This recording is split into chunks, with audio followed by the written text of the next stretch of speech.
வணக்கம் நண்பர்களே, இன்றைக்கி நம்ம வீடியோவில் என்ன பார்க்க போகிறோம்னா கார்னேஷன் ஃப்ளவர் வளர்ப்பை பற்றி தாங்க பார்க்க போகிறோம். இந்த செடி வாங்கும்போது பார்த்தீங்கன்னா நம்ம ஊர் கிளைமேட்டுக்கெல்லாம் இந்த பூ வருமா வராதா அப்படின்னு சொல்லி டவுட்டில் தான் வாங்கினேன். ஆனால் இப்போ பார்த்தீங்கன்னா பூவே பூத்துருச்சு, அவ்வளோ ஒரு அழகாக இருக்குதுங்க. நான் வாங்கினது ஒரு கலரு, ஆனால் பூத்தது வேறு கலருங்க. கலர் எதுவாக தான் இருந்தால் என்னங்க, ஆனால் பூ பூத்துருச்சு, அதுவே ரொம்ப ஹாப்பியாக இருந்துச்சு. சரி வாங்க இந்த செடி எப்படி வளர்க்குறது பார்க்கலாம். இதுக்கு மண்கலவை பார்த்தீங்கன்னா, நான் என்ன மண்கலவை எடுத்துருக்கிறேன்னா, நார்மன் கார்டன் சைடுங்க.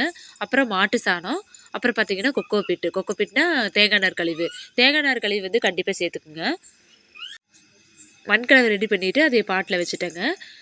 செடி பார்த்தீங்கன்னா சின்ன நாத்தா தான் இருந்துச்சு. நான் 2 பாட்டில் அப்படியே வச்சு விட்டுட்டேங்க. அப்புறம் வளர வளர பார்த்தீங்கன்னா செடி வந்து சாஞ்சிட்டு வந்துருச்சு.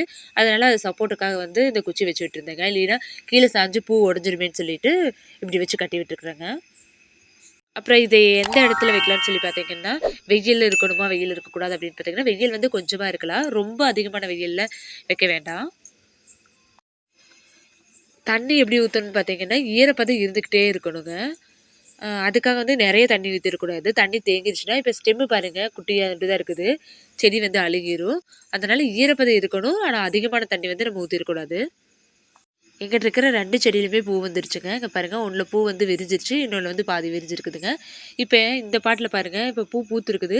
அதுக்கு கீழயே வந்து மொட்டு வச்சிருக்குது. இந்த வீடியோ பிடிச்சிருந்ததுன்னா லைக் பண்ணுங்க, ஷேர் பண்ணுங்க.